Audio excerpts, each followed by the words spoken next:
আসসালামু আলাইকুম, welcome to the হেসেল channel. আমার আজকের রেসিপি তিতা ছাড়া করলা ভাজি।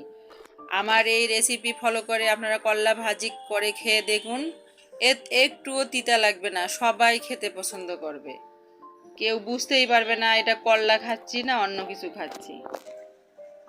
আমি প্রথমে করলা দিয়ে একটু ভেজে নিয়ে কাঁচামরিচ ফালি, লবণ, কুচি করে আলু কেটে রেখেছি সেগুলো দিয়ে দেব।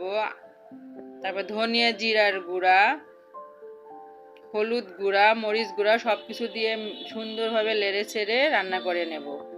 আমার এই রেসিপিটা যদি ভালো লাগে লাইক, কমেন্ট, শেয়ার করে আমার চ্যানেলের সঙ্গেই থাকবেন। ধন্যবাদ সবাইকে।